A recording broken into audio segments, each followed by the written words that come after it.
What if I told you that some of the most common things parents say to their kids create invisible wounds that last for decades? These phrases sound innocent, but psychologically, they're doing damage you can't see. Maybe you heard these growing up. Maybe you've even said them yourself. Either way, once you understand what's really happening in a child's brain when they hear these words, you'll never look at them the same way. Here's the thing. Most parents say these phrases out of love. They're trying to motivate, protect, or teach. But neuroscience reveals something shocking. These words actually rewire how children see themselves and the world. Let's start with a big one. Why can't you be more like your brother? Or look at how well she's doing. Comparison. It seems harmless, even motivating. But here's what nobody tells you about what this does to a developing brain.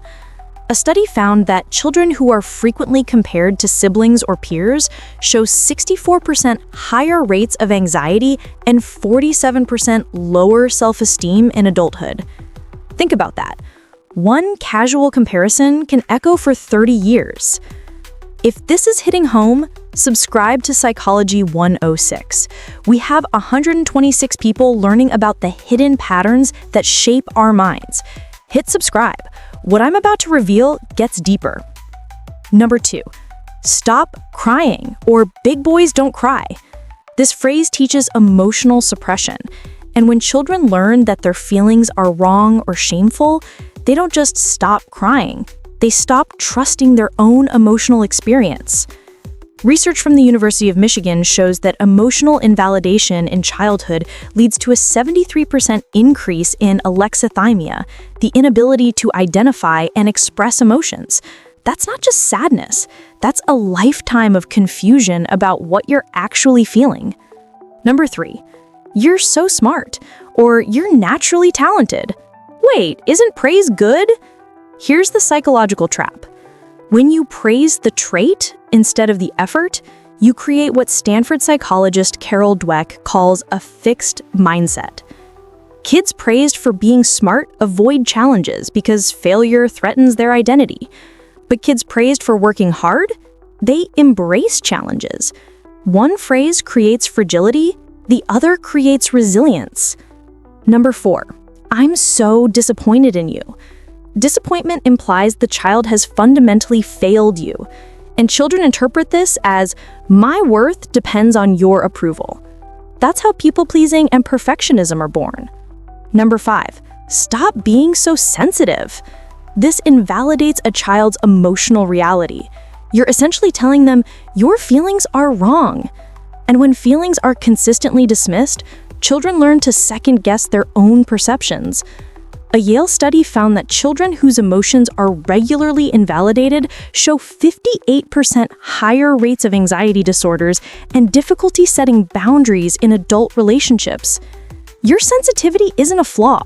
It was just never validated. 126 people have subscribed to Psychology 106 to understand their minds better. If you want to break free from these patterns, hit subscribe now. The solution I'm about to share could change everything. Number 6, you're the reason I'm stressed.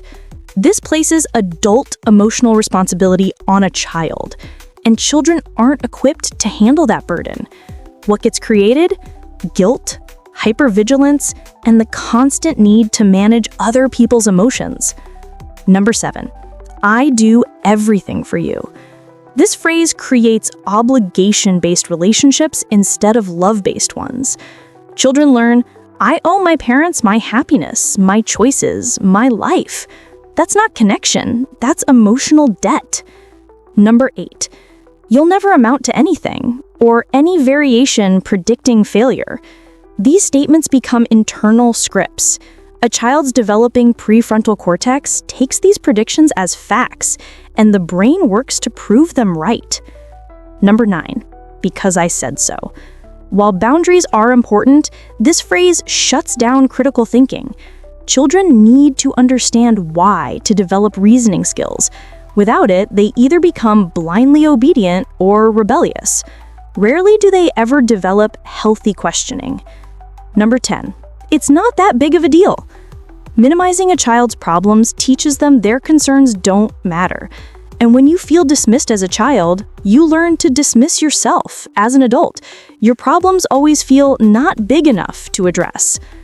So, what do you say instead? For comparisons, I see you working hard on your own path. For emotions, it's okay to feel upset. Tell me about it. For praise, I'm proud of how much effort you put into this. For disappointment, I'm concerned about this choice. Let's figure out what happened. For sensitivity, your feelings make sense. What do you need right now? It's not about perfect parenting, it's about awareness. 3 things. First, subscribe to Psychology 106. We drop new psychology insights every week. 126 people are already here. Second, comment below which phrase hit you hardest. Third, watch the next video about childhood patterns that affect your relationships. Remember, if you heard these phrases growing up, you're not broken. You just learned patterns that no longer serve you. And now you can rewrite them. I'll see you in the next one.